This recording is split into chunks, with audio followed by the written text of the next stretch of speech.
Hello and welcome to the Gooner Talk, back in with you guys for another show, for another somber episode of the Gooner Talk podcast. We'll be here with you for the next hour or so, giving you some therapy and ultimately making 3 Americans cry is what the plan is over the next hour. I realised when I invited you all on, I was like, I'm outnumbered now, 3-1 from across the pond. 2.5 to 1. 2.5. Well, yeah. If Mike was on here, definitely 3. Well, 3.5. Yeah, there's the podly insult for Mike. I mean, it had to come at some point. Let's talk through my guest. I mean, he's Mike's, I was going to say, right-hand man. Are you like the Robin to his Batman, or is that the wrong way around? How would you describe your relationship? He makes me call him Daddy, and my wife says podcast husband. I think that accurately defines our relationship. Yeah, it is important. Thank you so much for coming on, mate. I really appreciate Thank you for having me.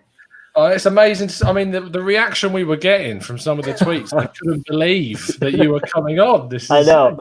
Scheduling, we managed it somehow. We did, and I'm sorry that I've been such a pain in the ass getting on, but it's fine. I'm sure it's not as much of a pain in the ass as you are for Mike, if you know what I mean. So moving on to our next guest, John, back 305 cast. And I say back because not only is he back, but the Miami podcast is back. How are things, mate? It is back. Back by popular peer pressure, I guess. but we're back. Yeah, so everything's, it was great. And now it's just great. Everything's great. I'm great. I don't want you to do it anymore. Yeah. Doing as soon as you bring it back, we drop points to Leicester, we lose to Spurs. Stop making podcasts. No, I was planning on doing it. I did it before when we sucked, and I'll do it again when we sucked, so it doesn't matter. True. Dedication. Very, very true. And finally, making up our fantastic lineup, it's Paul Devon. How you doing, mate? It's Monday. We lost to Spurs, all things considered. Shit. But life is what it is, man. People keep asking. I put a video on IG yesterday, and everybody asked because I said, everything hurts and I'm dying. And people asked if I caught COVID. I was like, no, I've got Arsenal 1920. So it's very good. The worst watch, the worst feel. It's like everybody got excited because we had a 4-match bounce, and it's like 2 of those matches were Southampton and Norwich, and we got lucky against Sheffield, and then it was like, oh yeah, reality smacks on the wall. One was nice. Here we are. I mean, to be fair, that Sheffield United game's looking bloody good with the way they're playing at the moment, beating Spurs and beating Chelsea. So, I mean, it's looking great. Of course, we're not here to talk about Here's your reward. Here's your reward of Man City after you play Liverpool and Tottenham. So, yeah, the reward. Let's do it. I was thinking about how I might start off the questioning because I could very easily go, "What are your thoughts?" But I think that. I think they're all going to be fairly similar. So I'm going to dive straight into the analytical side of the game. John, I'm going to come to you first, pal. Yeah. On a scale of 1 to 10, I like doing these as kickoffs. How much is this Arteta's fault? I think that's a really difficult question. I think that obviously with the manager, he's going to have them prepared for a game. But at the same time, you got to look at how many games we played recently. Some of these players have played a lot. You could argue whether that's an excuse or not. I personally think it is a factor in why we played the way we did. We looked very lethargic and leggy, and there were just some stuff that didn't make sense. But some players have had rest, like Luis has had rest recently. Given a ban that he had, so he hasn't played as much as everyone. So I'm not sure how much. My dog agrees. How much of that is an excuse for any of them? So I think that I think the team that he put out was okay. I would have liked to see Aubameyang up top, although Lacazette scored, so it's kind of hard to be like, well, that was the wrong decision. That being said, I don't think Lacazette scores that goal 9 out of 10 times. You look at the expected goal, the XG on that goal, it's pretty low. I mean, it's an amazing goal. Don't get me wrong. I think it was great. But when I looked at that lineup and I'm thinking where our goals are going to come from, we're away from home. It's a big game. I did not at the beginning of the game think it would have been Lacazette as my selection. But look, he scored a goal, so we can't really say Arteta is faulted there. Getting ready for the game, I'm pretty sure he probably got everyone ready for this, although it didn't kind of look like it. So if this is a situation where people were just not understanding the importance of this match, which I can't imagine being the case considering we have like Xhaka and Bellerin, these players know what the North London Derby is supposed to mean, right? So out of 10, I'm gonna give him a 5 because it's partially on Arteta to get this team set up and ready to go. So it's half on him, half on the players, and then you know what? No, let me rephrase that. I'm gonna say 3 out of 10 for Arteta. The rest is on the players, and some of it's just the circumstances of being tired and playing a lot of games. So I think a lot of those are factors, but Arteta definitely picked the team, pick the tactics and everything, so he definitely shoulders some of it. If he gets the positives, he gets the negatives as well. Spurs played on Thursday. We played on Tuesday. No, look, and Spurs suck too. So it's not like both of them, you know. So which I think makes this loss even more annoying because we probably could have gotten something or should have gotten something from this because I think we definitely controlled the possession. So yeah, Spurs were also leggy and crappy, but that's not an excuse for why we were. Right. Yeah, no, I do agree with you. Although I probably would rate the blame slightly higher. I think I would go for a 5 or a 6. That was my initial thought. Yeah. Maybe it will change throughout the show as we talk about more individual things and mistakes that were made.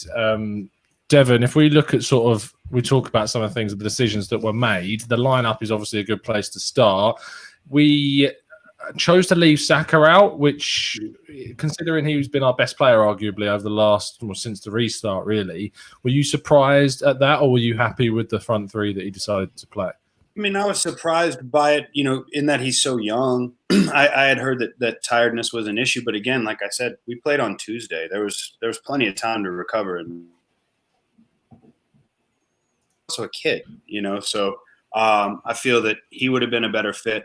And Nicola Pepe does not escape the wrath here. Remember his free kick that he smashed into the wall that then, he slow played and Lucas Moura beat him to the ball and that nearly led to a break. And, he had a couple of just absolute, non-tries on defensive lapses against Lucas Moura. I feel like he played an extremely lackadaisical match. And with Ben Davies on a yellow card, why did he stop making runs at him?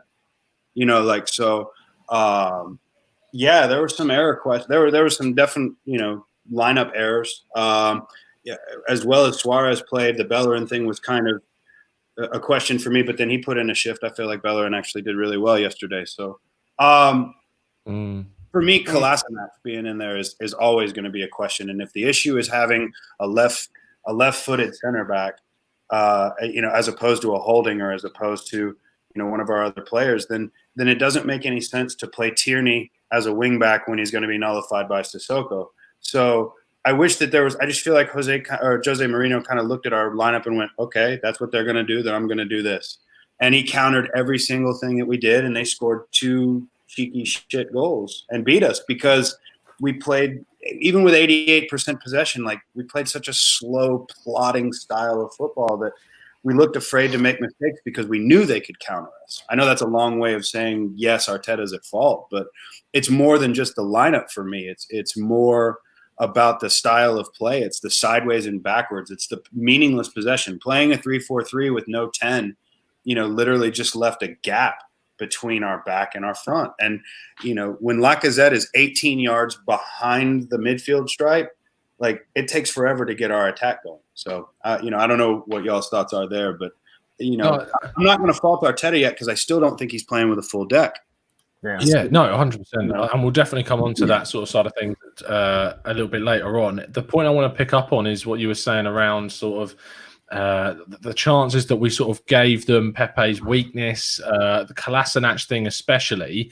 Andy, do you agree with what Devon said there about sort of Mourinho? We made it so predictable about what we were going to do. Like it was very easy for Mourinho to sort of predict that Tierney would be sort of a creative fulcrum on that side, and all they needed to do was double up on him, and it pretty much nullified that threat that we had. Is it as simple as that, or is there more to just we played quite? No, I think that's it. Someone commented, I think, in our group, every time Tierney gets the ball, 2 or 3 players were on him quickly, right? John said it. And it was clear to see. And what happens when they dispossess Tierney? They get to go head-on. They get to go one-on-one versus Kolasinac. And the last 3 matches, he's been awful. And so, to Devon's point, I don't understand why we couldn't made that adjustment where maybe Tierney goes into that back 3 because he has played there for Celtic. Maybe not his best position, but then put Saka on that left-hand side right. and allow him to attack, because we've seen him there. And then you kind of nullify what Jose was doing, and you kind of put that to bed, and then they have to make a tactical change. I just don't understand the Kolasinac issue. And Tom, you said, hey, it's system, because I said, well, why aren't we playing Holding or Papa? They're both available on the bench. System, great. We need a left-footed player, but we could have made that tweak before the game, or even at halftime. We saw what they were doing, and every time Tierney got dispossessed, and he had a good game, they were just going straight at a weak player, and it's unfortunate. And we brought this up in the chat. Kolasinac was a Bundesliga all-11 wing-back player. Like, he's a natural left wing-back that we played as a left center-back who looked out of position on both of their goals. And again, on their later chances, on the chip that Kane got, he's dawdling back, like trying to find. If Emily Martinez isn't as tall as he is and able to reach up as high as he is, they score early. Yeah. They could have made that even small tweak of switching Kolasinac and Tierney. The problem is, though, if I jump in, the problem is we've seen Kolasinac in that position, and it's okay. It's not super. I mean, he does that thing where he'll get to the byline and put in a pullback, and it's pretty good, and sometimes we'll get it. But I think if you're going to have someone in that area, it has to be Tierney, right? Yeah. I mean, they would have done the same thing. Is Kolasinac more of a liability at the left center back or as a left wing back? I think when you're dealing with a system that puts the ball into play and plays out from the back a lot of times and really tries to move the ball from defense to attack like we do, you need a player that's not going to misplace every single pass he does. And how many times am I screaming on the chat? Not only this game, but every time Kolasinac has played, like, red shirt, pass to a red shirt. Mm-hmm. Why are you passing to the opposite team? It's like almost every time the guy gets the ball, he misplaces the pass. It's really, really bad. Well, in the pass to Luis, he didn't need to make that. He had Tierney open. He had Tierney open to the left. He had yards of space in front of him. He had Aubameyang in front of him to like the front left. He had 5 options, and he decided to pull it back and play negative back into the mouth of the goal. And that's something that, like, it was brought up on other channels, but that's schoolboy shit. Like, that is so low level. Like, don't pass across the mouth of goal. Don't pass into pressure. Play the way you face. Like, he literally made it harder on himself in every single instance on stuff that I teach U9s. Yeah. You know what I mean? Like play the way you face. That are instilled in the basics of football, he's terrible at. Yeah. So it's like, even just kick it out if you're that scared. Kick it out. I would rather him give up at that point in time. I'd rather him go, you know what, guys, I'm not good enough, and just give up a throw in. Yeah, so here's a question. Do you think that Arteta is at fault for that? You know what I'm saying? Like, that's a dumb mistake. Well, the argument was that a lot of people said that he's picked him in that position, and so therefore he has to take the fall for that. Now, I get that argument. But you can't blame Arteta for saying that he was on the pitch kicking the ball for Kolasinac. No, I only blame Arteta because the match prior, Kolasinac decided to pass to everyone that wasn't in an Arsenal shirt. Right. So that, to me, would have highlighted, hey, maybe he does need to take a break, and then you can make those small adjustments. But the blame's got to fall mostly on Kolasinac's shoulders, in my opinion, because he's the one in the moment making the decisions. And the fact that he had, as Devon said, Tierney to the left, yards of space, could have kicked it out. He chose the poor option, and it was a bad – like, even if he had put a little bit more pace on it, Luis probably gets to that pass without the pressure. So there's just – it's a combination. Shkodran Mustafi against Chelsea all over again. Yeah. Like, we've done this. We've seen this. So miss me with the redemption tour of these defenders. Like, I've heard, Shkodran Mustafi's been our best defender since the restart. That's not saying anything. No. You know what I mean? Like, there's a really low bar to say that. The only positive out of that sequence was David Luiz didn't get sent off. David Luiz didn't get sent off for giving up the red or for pulling Son down, and that's some big win. No, it's not. Like, okay, he's got great distribution out of the back. So what?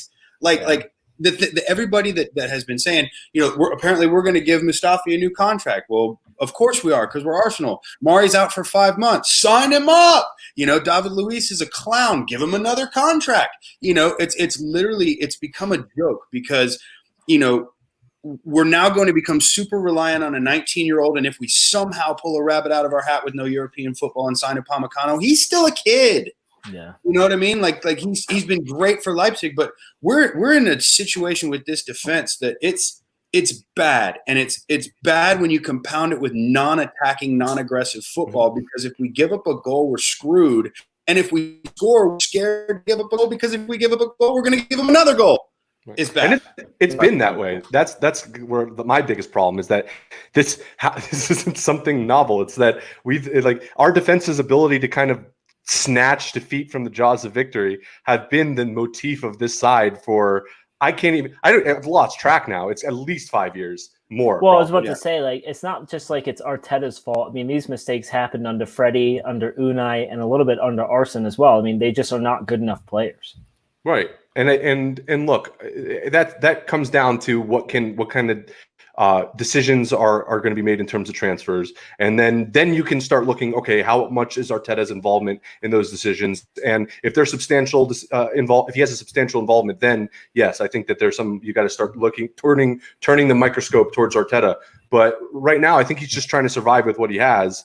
And I think that when you look at how we played defensively in that back three, it's been good. It's been decent. It's been better than it was before. So I don't fault him for the way that he picked that side. But it's just frustrating. Like, how many times are we going to watch this crap? 2 quick points. We've dropped the most points from a winning position in all of the Premier League. And 2, our MVP of this season is a goalkeeper. Yeah. Two of them. Our MVP of the restart is a goalkeeper, and our MVP up until this point, I mean, people can say Aubameyang, but I think he's gone missing in the biggest games and too much to call an MVP. It's been Bern Leno, and since the restart, it's been Martinez. That's not good. If your MVP for your goalkeepers, that's not good. And we're talking about mistakes from in the defense. I'm looking at Ceballos, Ozil, Xhaka, Guendouzi, and Willock. Those are our midfielders. Each of them have one chance created this season. Well, that's the thing. I was looking at the bench as well when we actually were at 1-1. Who can we bring on? The only attacking option on the bench was Reece Nelson. Yeah, Joe Willock is obviously, you think of him as a kind of attacking, but I'm talking about like quality. Spurs brought on Lamela and Bergwijn, and I mean, when you look at the difference, like we can be as petty as we like and joke around about Spurs players, but when Lamela and Bergwijn are coming off the bench, and we've got coming off the bench Willock and Reece Nelson, yeah, they're youngsters and they've got a lot to do and a lot to grow and develop still. And it's not a criticism of them specifically; it's a criticism of the club not having enough strength in depth at this stage, and that's the biggest thing. Go on, Lamela's a Premier League pro, and Bergwijn led the line at PSV. You know what I mean? So yeah, you just mentioned that's quality coming off, whereas we're relying upon kids. But even if we're just to jump on that, because that's a great point. And when you're looking at what we actually have, forget what we can bring off the bench. Our midfield is just not creating anything. So like let's say that we do manage to get a goal, which like I said, 9 out of 10 times doesn't happen, that goal. When you look at the expected goal percentage of Lacazette's goal, great goal, incredible goal, screamer, but moment of brilliance, and I think just a lucky strike a little bit. When you look at what we've created from the midfield, we need a better defense. We need it because otherwise there's nothing to counteract that. Normally, I think that if you have a decent defense and your midfield's producing enough, you're going to get more chances on goal. You're going to have quality players like Pepe, Aubameyang, Saka, who are getting behind those chances. But if we're relying on one player, Tierney or Pepe, from doing something to get any kind of momentum in the box, that's a problem. And with our defense, it's a big problem. Also, too, when your entire strategy is lumping a ball in from your wingbacks to players that aren't great in the air, like what's the point of an aerial cross from Tierney or Bellerin? Who are they? Giroud's not here anymore. Like who's going to go up and put a meaty forehead on that ball? 9 times out of 10, it's going to get knocked away. So it's a hopeful, it's a hopeful style of play. We don't have anybody. We don't have a 10. We don't even have an 8. Like, I mean, if you think about who's our box-to-box midfielder right now, Ceballos, and 9 times out of 10, he's playing the ball backwards because there is no connection between our front 3, our middle 4, and our back 3, because we're practically running a 3-4-3 now, with Lacazette having to drop into almost false 9 range. Yeah. You know what I'm saying? It's he's wasted in that position. He is. He's not a hold-up forward. No. He's done good at it. He's done well at being forced into the square peg round hole. But we're a mess in a 3-4-3. You know, we're not Liverpool. And I understand that this may be systematic and trying to see what works. We're still trying to figure out what Saka plays. We've still got shit in defense. We don't have what's annoying me is we don't have plan B at the moment. Mm-hmm. Is that I think that's really clear. Is there's no plan B. We try doing what we always do by playing and using the width. I don't know if anyone was able to look at one of the graphics from the game where it showed all the passes we made during the game, and the area just outside the box in the central area of the pitch. There's barely any passing whatsoever. Did you see Kolasinac's passes? It looked like a right wing for Spurs. It looked like all the passes were towards our box.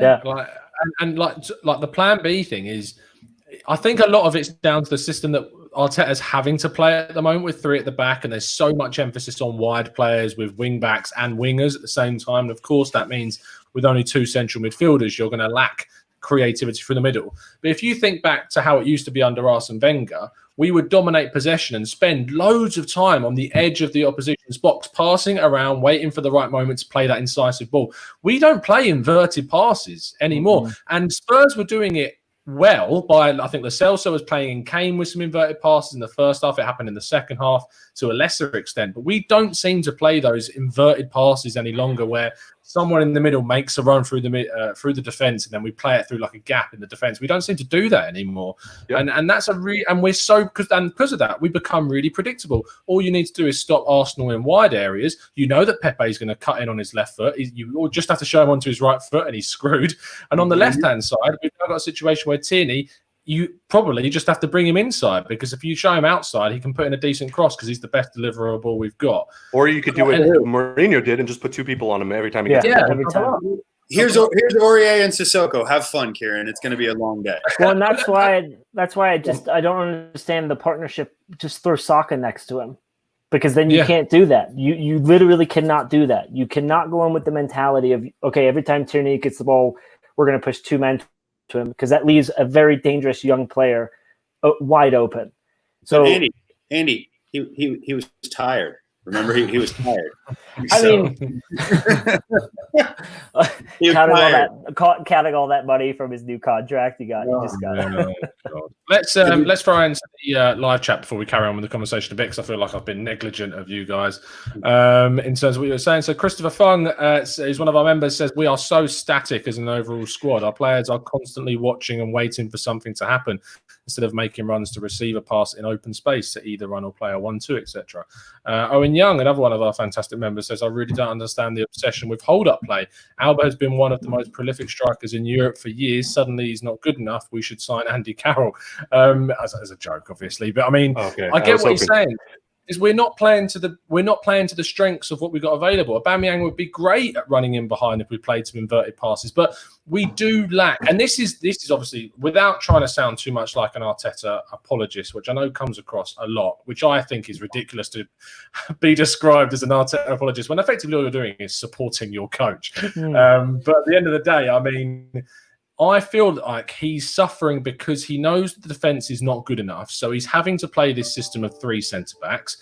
I agree that he made a mistake with Kolasinac. I feel that Tierney should have been played there and Saka should have been played, because our left side was so dangerous when Saka was left wing back and Aubameyang was left wing. That was a really dangerous combination, because Saka could cut inside, he can go down the flank because he can use both feet, other than Tierney that's really one-footed on that left-hand side.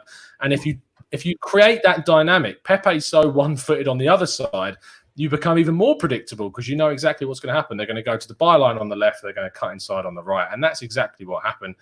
But ultimately, I think that we're suffering because we're being outnumbered in the middle of the park. We're only having Ceballos and Xhaka, and I feel like Ceballos, we talked about sort of players of the season being Leno and Martinez really so far, but behind them, I have to say, since Project Restart anyway, it's been Ceballos and Xhaka as the most influential players on the pitch for me. And it's been the other players around them that have been letting us down. They're just doing their job. Ceballos is driving the ball forward. Xhaka is playing. And I put a stat up earlier. He played 15 passes into the final third in the Spurs game, and 14 of those were successful. And he ended with a 92% pass accuracy. And people describe Xhaka as average, and then they say and turn around that he's not good enough, and like we won't win the league with Xhaka. And I don't get that statement because we're miles from winning the league. Why are we thinking about we need to get into the top 4? And for me, Xhaka, if you give him the right players around him, which for me is Ceballos, and then another midfielder when we revert to a back 4 because we've got good enough defenders, you'd have a solid midfield. I genuinely see a midfield of Xhaka, Ceballos, and Partey being a really dynamic midfield 3 combo. The only thing is it comes down to the defence, and that's where we're being let down on a consistent basis. Because we've got players like Luiz who cannot play in a back 4; they have to play in a back 5. You've got other players like Mustafi that has been good, but as soon as his confidence is hit, his head goes, and we saw that completely happen against Spurs. As soon as we sort of conceded, always got that in him. He always got that in him. Of course, I think that's the tackle. Something that, when he just jumped, and he just tackled absolutely nothing. He tackled nothing. Harry Kane's not fast. He made Harry Kane look like Usain Bolt. Like, you know what I'm saying? Yeah, like Harry Kane is not a fast striker, and Scotland's not anywhere close. Like, it's miss me with the redemption tour story of our defenders. Like, none of them are good enough outside of the ones that are young. You know what I mean? I'm sorry. Like, Skadran Mustafi always has that in him. It doesn't matter. He can have a run, but in the time when it matters, when you've got to stop Wilf Zaha last season to make the Champions League, he's going to do that. When you've got to beat Spurs, the worst Spurs team in multiple seasons, he's going to do that. You know, against Chelsea, he's going to do that. There are too many examples to pull from to keep going, well, you know, he was decent against Norwich. Yeah. Well, and you're seeing all these comments in the chat box about our center mids. Like, let's also keep in mind that when you play with a back 3 that's not very good, players like Xhaka and Ceballos don't often get to move forward. They have to think to themselves, I got to come back and help, which then takes away from their ability to play the way they want to play. And so, we talk about Lacazette having to drop deep. Like, that removes who Lacazette is as a player.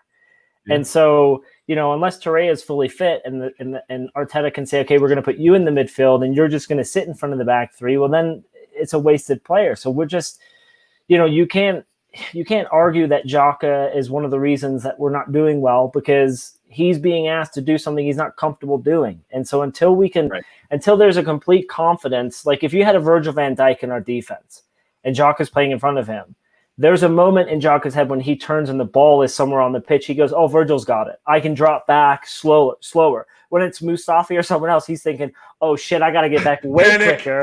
And I'm panicking. And that's not how his head works. You don't even have to have a Virgil van Dijk. Give me a Lewis Dunk. You know what I'm saying? Like, sure. Yeah. Give me somebody competent.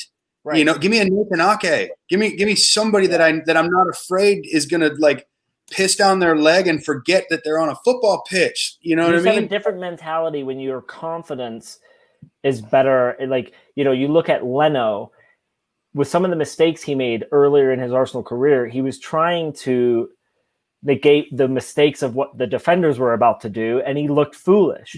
Yep. Once he just sat on his line and he had confidence that, hey, some of these players can do what they can do, he looked like a hell of a keeper. So it's just, we need to fix those holes, and I think we become a better squad, obviously, but our players then become better because they don't have to do things they're not used to. Cut a Stage says that Devon's on a roll today. We need to hold them responsible. I think that Andy actually raised a really great point about the midfield sort of, and there was another point raised which I highlighted. I think it was Christopher Fung saying everyone is putting in a defensive shift to cover our frailties at the back, which hinders our ability to move men into the attack. And I think that builds on from what you said, Andy, about Ceballos and Xhaka, as they're so worried about what's behind them. And our last 2 goals that we scored this season was obviously the game against Spurs. Who passed? I know it's a nothing assist, as you like, because he passed to someone who scored a long shot. But Xhaka was in the final third of the pitch, advanced, and given the ball to Lacazette to take the strike. You look at the game before that, Ceballos is playing the ball through to Saka, who then sets up Aubameyang for the goal against Leicester. When our 2 midfielders are doing the work offensively, they create our best chances of the game. You might say consistent since our last 2 games. But you look across them, when our 2 midfielders, Sabas and Xhaka, do play those key passes, whether it's Xhaka out to the left wing with Tierney or laying it off for Lacazette in the last game, or whether it's Sabas driving and playing those really, he's sort of mastered these long balls in behind on the ground that have done really well for us, especially in that game against Leicester.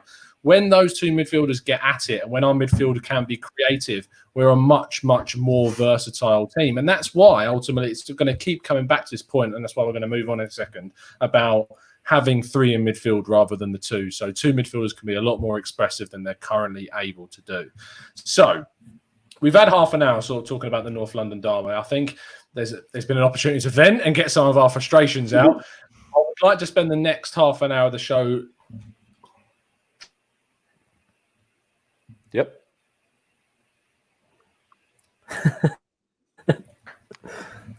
Yeah. So we're still live, I think. I think we're still live. Yeah. So, Devon, hey, chat, what's going on? Yeah. So, I mean, I don't know what he wanted to talk about, but we could guess. We could make. Yeah. What do you think he was going to talk about? He was going to talk about his awesome haircut, I think. Yeah. I hope it's not Man City because, oh man, that's just going to be a shit show. That's going to be a rough one. Can you imagine Kolasinac trying to defend against Aguero? I can't even imagine him defending against like Norwich. I was surprised we got anything off of that, let alone this. So. Yeah. Here's I feel like the first time I come on the Gooner Talk this season. Yeah, you ruin it. I've ruined it. Like I'm cursed. I know somewhere Mike is doing something behind the scenes to make this all happen. Yeah. Somehow this is Mike's fault. Someone asked, is Ozil our plan B? I don't think so. I don't think Ozil is plan X. Hey, there we go. Why did you decided to stop? I don't know why. I'm so sorry. Where was I? Did you carry on? Was it still going? We were trying to guess what you said the next 30 minutes we're going to chat about, and then you froze. So we were trying to guess what those were. Oh, okay. Well, that's fine. As long as no one said anything naughty. I'm looking at the chat. Daddy's gone, oh, so Tom is hosting the call, and the call still says active. I've always wondered about that. Yeah, well, there you go. So even if you are the host, things do carry on until I come back in and sort them out. Hopefully Devon will come back in just a second. I don't know why he's gone. He maybe thought it was his fault. But no, in terms of... Go on, Andy, what were you going to say? No, I was going to say the reason why the people are laughing is because I said somewhere some Mike is behind all of this. Yes. No, he was definitely. Like sharing me. Hold on. Is he out? No, he's not outside. He's not outside. I was just checking to see if he's pulling out my cable. It's not dark enough yet. I have to check that. I check if Mike's outside every single day, so don't worry. It's just a peek through the blind. Is he there? Yeah, brush my teeth, get ready. Is Mike in my house? No? All right, we're good. Oh, dear. Okay, so as I said, we're looking ahead now to more positive things. Which Man City? I mean, the amount of irony just in. I tried to talk positively, and the internet's like, no, not having it, mate. But yeah, so looking ahead then, do any of you actually think that European qualification for Europa League now is possible? Because I don't. I don't, considering how Sheffield United have played the last couple weeks, but I just think we're just too far away. I think, considering we have Liverpool, Watford, and Villa. Are those our remaining matches? Yeah. I mean, we could potentially get 9 out of those because Liverpool they're finished. I mean, they just could give 2 shits. But American clubs lately. We're going to play the game in a minute, the predictions game. Yeah, I'm of the assumption that we need to do what Liverpool and Chelsea did a few seasons ago and have a season without Europe, and just hopefully financially we can keep some of our players and build the squad, and the Cronkies will invest. But I would prefer to see us outside of any European competition just to hit the reset button, give us a better opportunity to qualify for Champions League, and just see what we can do with better rest for the players. Personally, that's what I think. I agree with you. Actually, I think it might, because Manchester City, which I don't want to talk about because it's annoyed me this morning reading their story about how things have been turned over, but because now they are reinstated, does that bring Europa League position back down to 6th as well? It's not even 7th. So Yeah, seventh isn't seventh an early round qualifier? Like you have to play. It might be. It also might depend on who wins the FA Cup as well. Right. Yeah. If it's a team that finishes in the top 6, then I think it goes to seventh place. I mean, does anyone actually think we're going to be playing in Europe next year? Does anyone really believe that right now? Let's do this. I'm going to give you all a job. Andy, I'd like you to get up the Spurs fixtures for me. John, if you could get up the Sheffield United fixtures, and Devon, if you could get up the Wolves fixtures, and I'll get up Arsenal's fixtures because I'm biased. And then we'll run through. You want me to read them? Not yet. We'll go Arsenal first. It's just basically so it's easy to do it. We'll do Arsenal first, and I'll give you their fixtures, and you'll say whether you think we are going to win those games. And I'll try and do it for all three of us. So Tom, Andy, Devon, and John. Okay, Tom, Andy, Devon, John. No, we've got our first Liverpool supporter in the chat. Have we? Yeah, congratulations, Mo. I can run with Wolves whenever you guys are ready. Okay, congrats, Mo. Let's go for Arsenal then. Arsenal got Liverpool. Devon, what do we think? Lost 3-1. Lost. John. Arsenal Liverpool. I think 2-1 loss. Andy. 4-0 loss. I'm going to go for a draw. Then after that, we've got Aston Villa away. John. I think 2-1 win. Okay. Devon. 2-1 win. Andy. 5-0 win. I want to go with a 2-0 win for that one. And then Watford. John. Ooh, that's a little bit of a weird one. But is that home? That's home, right? Or is that away? That's does it matter anymore? Does it matter anymore? I guess it does, depending on what. I guess I don't know. I think we're gonna win that one 3-2. Okay, Devon. I don't know how we're gonna score 3 goals, but 3-2 loss because they're playing for non-relegation. That's true. Okay, Andy. I'll go with 1-1 draw. And I'm going to go with a win in that one. Okay, so that would leave John. You think Arsenal are going to finish on 56 points. Devon, you think 53. Andy, 54. And I think 57, which isn't going to happen. We got to do the FA Cup too. FA Cup too. We got to do the FA Cup semi, which I see as a 4-1 loss to Man City. Who's got Spurs? I have Spurs. Okay, so the first fixture is Newcastle. Lost. Okay, John's going lost. Devon? 2-2 draw. Andy? Draw. And I'm going to say loss. I think Newcastle are doing quite well at the moment. Yeah. Then they have Leicester. Leicester at home or away? It's home. I think they're going to win that because Leicester have just had Soyuncu banned for the rest of the season and their fullbacks are stuffed. So that's me. John? Draw. Devon? 2-2 draw. Andy? I think Leicester will. I'm gonna say Leicester win. Okay. And last one? Palace. Palace. I'll go with a Spurs win in that game. Andy? I'll go with Spurs win. Devon? Spurs win. John? Same. Okay, so that would leave for John, Spurs finishing on 56 points, so the same as us. So we'll come down to goal difference there. That'll be interesting. Devon thinks they're going to finish on 57, which will be above us. Andy thinks it's going to be 56 as well, and I think it's going to be 58. So they're going to finish above us no matter what. Yay. Sheffield United's fixtures. All right. We got Leicester. Okay. I think that Sheffield United will beat Leicester. Andy. I'm going to say... What did I say before? Oh, that's a good point. We haven't done this game yet. Well, I thought Sheffield it was United. Leicester. Oh, no, Sheffield that was Spurs. Oh, sorry. Sheffield United, Leicester. Oh, man, that's going to be tough. I'm going to say 2-2 draw. Okay, and Devon. I think Leicester's going to win that one. Okay. Next one. Sheffield against Everton. Oh, I want to go with a draw.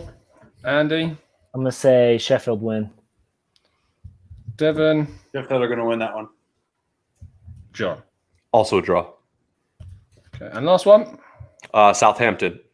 I think Southampton will win that because of the way they're playing. So I'm going to go with 0. Andy? That's a good. Let's go draw. Devon? Southampton, you're right. I think Danny Ings scores a brace and closes in on the golden boot. John? Normally I would say a draw, but I think Danny Ings is on like the form of his life right now, like Devon said. So I'm going to go with a win for Southampton as well. So that would leave them on 58 for John, 57 for Devon, 59 for Andy, and 58 for me. Wolves, Devon. Okay, so first up on Wednesday, they've got Burnley. Okay, so I think they will lose that. I'm going to go with a Burnley win. Is Burnley at home? Yes. Okay, yeah, I'm going to go with a Burnley win. John? I'm going to go with a Wolves win. Devon? 2-2 draw. Andy? Burnley haven't lost in 5 matches, so I'm going to go with a Burnley win. Okay. Next game. They've got Crystal Palace away. Crystal Palace at home. I think they'll win that easily. Are we all agreeing with that one? Yeah. And last one? They closed the season at Chelsea. Ooh. Loss. That's a loss. Okay, yeah. I'm going to say loss. John's saying loss. Devon? Draw. Draw. And Andy? Loss. Okay, so that would leave them on 60. John's reckon 61. Devon reckons 60. Andy reckons 58. There's a lot of 58s, and I think 58 also. So that would mean if it was me, Spurs, Sheffield United, and Wolves are all on 58, and we're on 57. If it was Andy, he reckons we're going to be on 54. Spurs would finish above us, and then Wolves, then Sheffield United. Devon's going for us in, 9th or whatever we are. Spurs are then 8th, joint with Sheffield United, and Wolves are ahead of them on 60. And then Andy's got the same again with that last one. So 61, 50. Oh, it's going to be Wolves, Sheffield United, Spurs, and us on equal points. So all of us, if we go through those fixtures, there's loads of positivity. Oh, dear. The term bleak comes to mind. Yes, probably a good word. So the fact that Sheffield United are going to get European football is quite crazy. Chris Wilder for Manager of the Year. If they do, it 100% has to be him. It can't be Brendan Rodgers the way they're throwing this away now. No, and credit to Sheffield United, but if we want them out of the picture next year, let's give them Europe, because we know what happens with the smaller clubs that have to go through European campaigns. It can sometimes derail. It can kill you. So very, very interesting how we think things are going to end up, not positively for Arsenal. Okay, so since we've now got that sorted out where we don't think that European football is going to happen, whilst I've got you all three here, I'll go through individually. Andy, starting with you first. How much of an impact on next season will not being in Europa League be, both positively and negatively? Negatively, just the financial aspect, because we are playing champions. We're paying Champions League wages on a European or a Europa League budget, and if we don't have that, it's even worse. I'm hoping that all of this cronky moving around the DATs is to prepare us for not being in Europe and or allowing us to play with this financial fair play buffer that they're giving us. Positively, I think, as I said before, we can focus on just the league and some cup runs. Allow the players to just play one match a week and give them some real rest. And so I think their positives outweigh the negatives, personally. John? Yeah. I actually think that I think the positives will outweigh the negatives. I can dig that. I love this blind faith.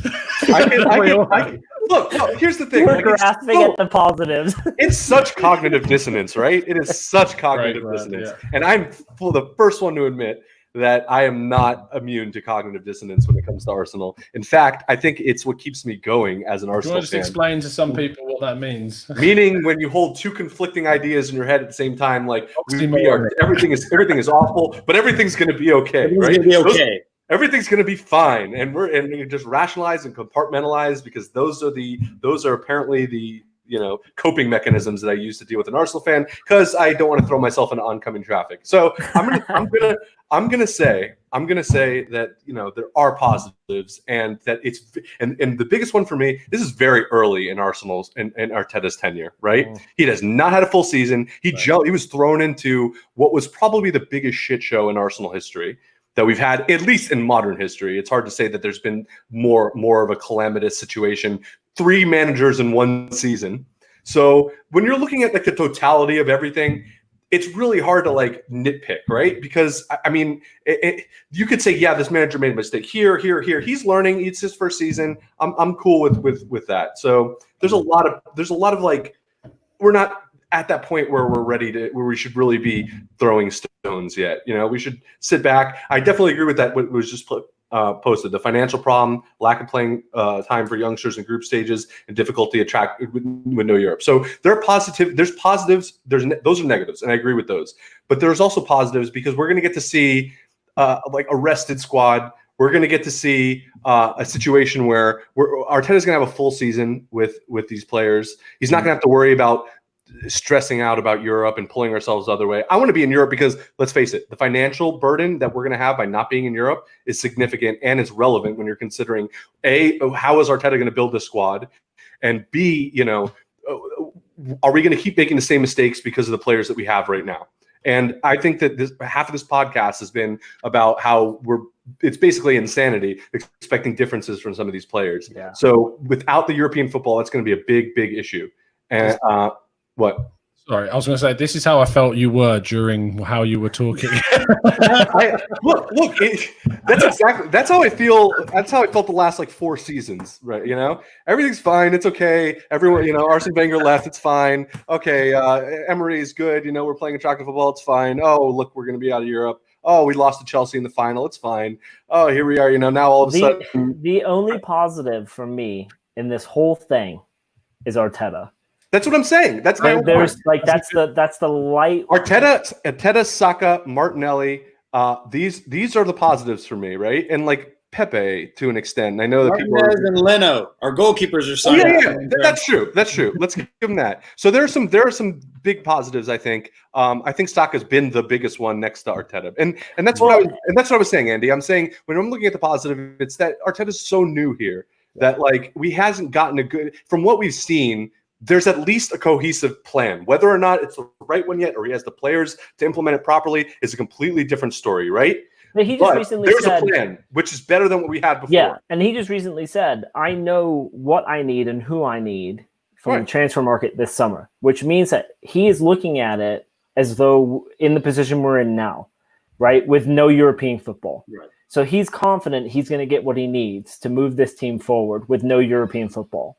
And so for me, that's the light at the end of the tunnel where we can say we have a manager we back, right? And I think that was a huge point. I was listening to Talk Sport after the match yesterday, and a lot of the Spurs fans were saying, considering where they were 2 or 3 seasons ago, finishing above us, they still feel like they're behind us purely out of a management standpoint, because they feel like we have the right man to take our club forward, whereas they don't. So there's a positive in the manager. We just need to get rid of some of these players. Yeah, no, I agree with you. We're going to move on to the last section of the show for the last 15 minutes. I was just saying my part. Oh, man. I got I'm sorry, Devon. I should have said. Go on, mate. I'm really sorry. I was so keen to get on to the next section. That's completely... Everything sucks. Positives and negatives, mate. Come on. No. I mean, like we've kind of touched on it. Like, the best part, and I've seen in the chat box, no shout for Tierney. We didn't get to see Tierney, I mean, were it not for COVID, like he was hurt for the majority of the season. Like we didn't really get to see too much out of him. He's looked the part since Project Restart come back. So, I'm happy to see what he can do moving forward. And he says all the right things. I didn't come to Arsenal to live in London. I moved to London to play for Arsenal. So, that's the kind of stuff that I like to hear. So I'm hopeful that a lot of our youth does start to come good, and I'm also hopeful that we see Zach Medley and we see Tyrese John Jules. If we're going to be playing one match a week and cup matches and things like that, and no European football, then we also need to understand it's going to be a very short summer. It's also going to be Devon, if you need a lawyer, what up? Why would I need a lawyer? Thank you, man. Appreciate you. Cost will go. Oh yeah, no, but no. I mean, keep in mind all this work that people are talking about potentially going down in the summer. Like, what's summer? It's middle of July and we're still playing matches. It's like they're talking about the season starting September the 12th. Like, there's not going to be much of a summer. That's why you're seeing deals get done now. That's why you're hearing about Havertz to Chelsea. That's why you're hearing about Timo Werner already getting over the line. That's why you're seeing these deals get done. And that's something that I think that we as fans, and if you guys want to post questions, like I want to know what y'all see as a realistic transfer fix, because I've said my piece. I say you got to go get Premier League tested players. You've said your piece, Tom, about how Partey is a bad buy, and I agree with you, not because of the player, but because of the age and the no resale value. Let me caveat that. I've recently, in the last 2 weeks, slightly changed. I wouldn't say I said that it would have been a bad buy. I said he was the wrong age profile to target. And if it's done in combination with like other young players that improve the squad, I'm all for that.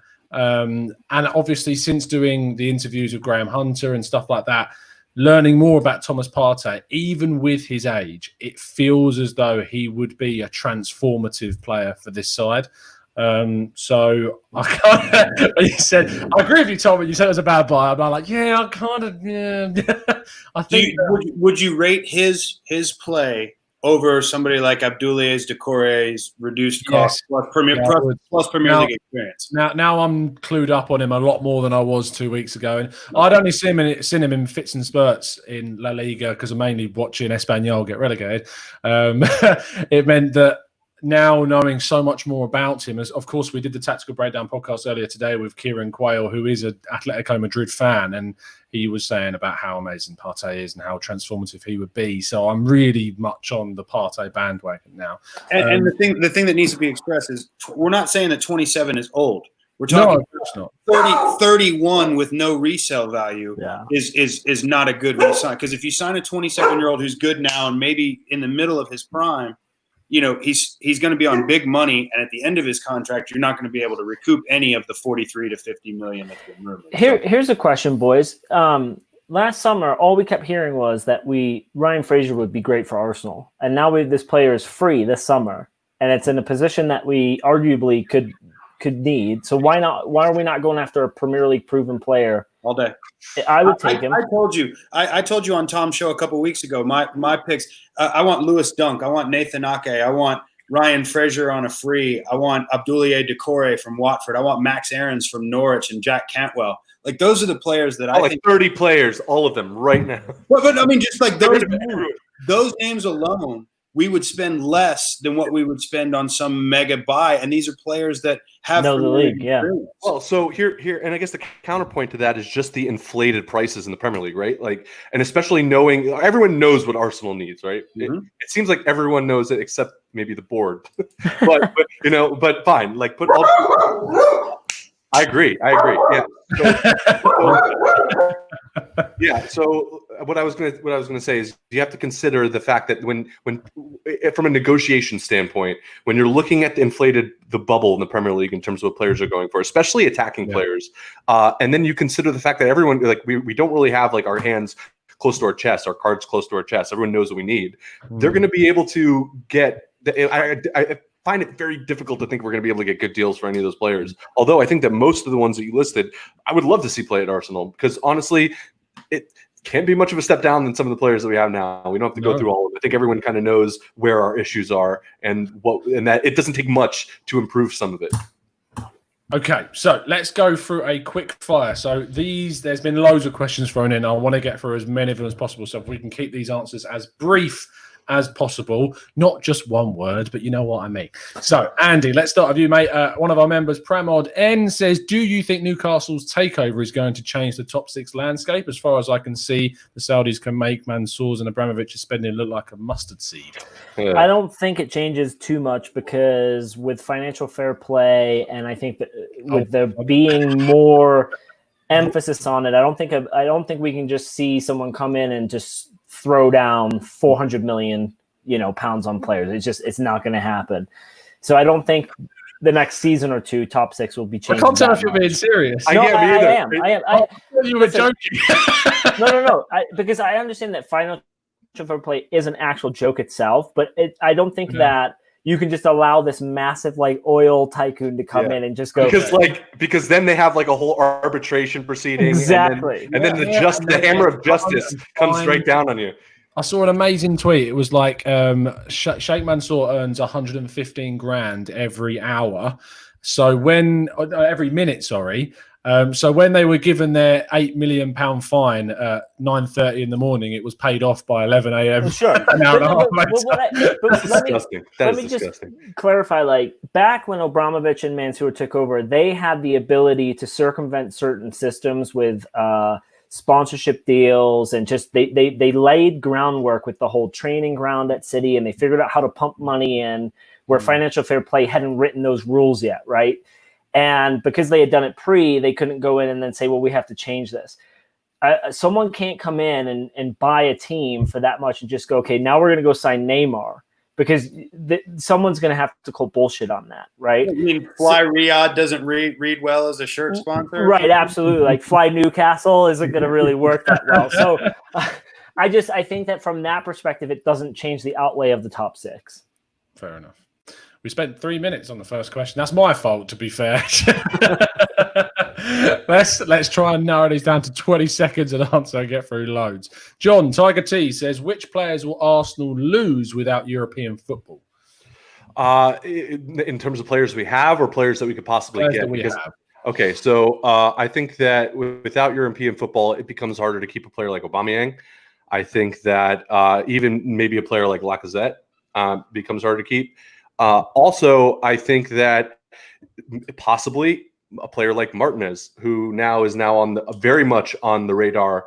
If any team is needing a keeper and looking out, I'd be looking at Martinez right now. And the attraction of European football and starting European football would be pretty big one. Is that 20? That's about 20 seconds. I keep going on, but I think we're good. Yonic Mac, Devon says, do you genuinely feel like midfield pairing of Ceballos, Xhaka, and if we add him, Partey is good enough? I mean, first you got to keep Ceballos, number one. I think Partey and Xhaka play very similar styles, so I still think you're going to need a creative mid, unless you're asking Danny Ceballos or Bukayo Saka to become our 10. That's 20 seconds. That was perfect. Andy, Brian Roble says, with the unlikelihood of getting Europe, do we abandon the 3 at the back and play 4-3-3 for Arteta for the rest of the season? No, because we still don't know if we're out of Europe yet. I love the optimism, even though we predicted complete failure. We're still to be mathematically there. To be fair, he didn't say that we're going to make it. He just said we're not out yet. Yeah. John Christopher Fung says, what one position needs to be prioritized for an upgrade this summer? Centre back. Centre back, did you say? Yeah. Oh, okay. Interesting. I would have said centre midfield. Wait, what did I say? I said, yeah, that's what I meant. Sorry. Yeah. We need a holding player in the midfield. We need a holding player in the midfield. Devon, Big Gunner D says, how many players do you see coming in next season? 4. Are they first team players or do they include youngsters? I think you're going to have one big signing, one up and comer, and then 2 names that none of us have heard of that hopefully become the next Eddie Nketiah or Andy right says, how do you even expect them to get rid of all the junk? My guess is just loan them out and pay their wages. I think there'll be suitors. There'll be suitors. I think that the Mustafi, Socrates, they'll probably go back to Germany. So we can offload them. We're just going to lose money on them. The value won't be high. Yep. John, Bulgarian Gooner says, which of our defenders would you sell? And you can't say all of them. Oh, come on. I would sell Socrates, I would sell Mustafi, and I'd sell Luis. We're not selling Luis because we just signed him on a new contract. Mustafi is going to get a guard of honor at Arsenal. It's going to happen. So I think that with Saliba coming in, that's pretty good, and I think we need an experienced center back. Nice. Devon, Laurie Nix says, each one of you, what 2 signings? Well, we'll just say you, Devon. What 2 signings would your ideal additions be to the squad? You've named about 20 today, so you've got to narrow that down to 2. You need Lewis Dunk.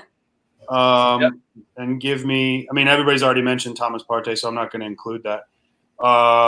Give me Lewis Dunk and give me Nathan Ake.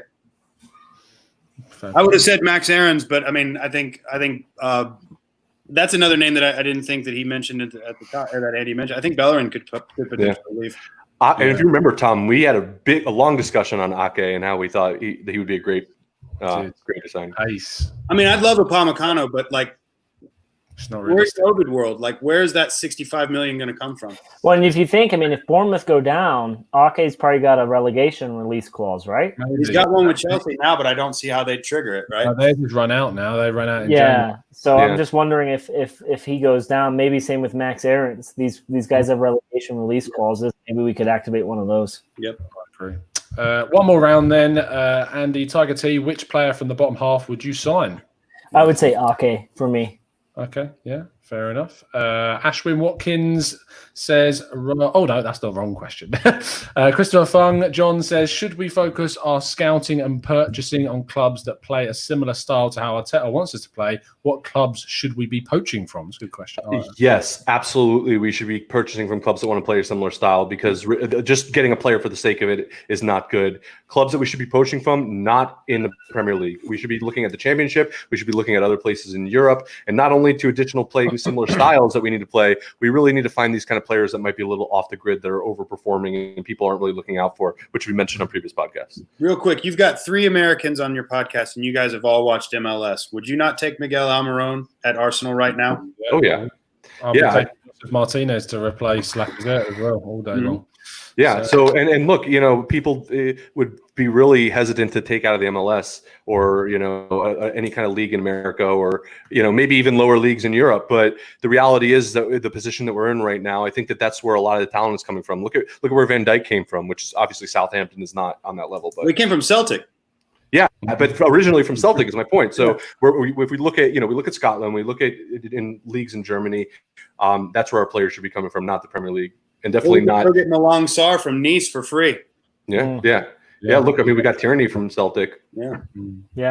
Last question from Big Gunner D. Devon. He says, if Laka was to go next season, would you buy a winger or striker as a replacement? I'm assuming he means with Albert possibly going more central if we keep it. I think we've got some kids, man, and this is one of those positions where I think you actually can play the kids. I think Tyrese John-Jules is a stud. Do you know him personally? Huh? Does stud mean something different in America than no, it does? Stud means big time prospect, like a 5-star player. Okay. It means like a player. That means they're big time. What does it mean to you, Tom? If you're a stud, you're like a player. You get all the gals. No, that's just a player. No. That's what stud means in England. So there you go. Mike is a stud.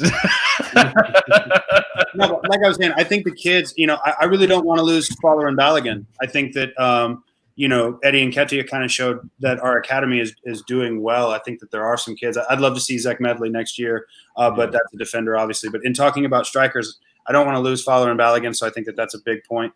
And we've got some youth that can score. If Reece Nelson is going to make any impact in this team, he's got to start putting some goals in the back of the net. Yeah, everyone's laughing at why I get all the gals. I don't know why I said that. I was thinking, what's the most child-friendly way of putting this? That was the worst thing I could have said. Yeah, studs get all the gals. That's it's in the dictionary. Do you know who says that? Someone who's not a stud. Yes. Yes. And that's someone who's been in a relationship for nearly 8 years says that. That's what they say. Right. Well, that's going to nicely round off today's show. So thank you ever so much.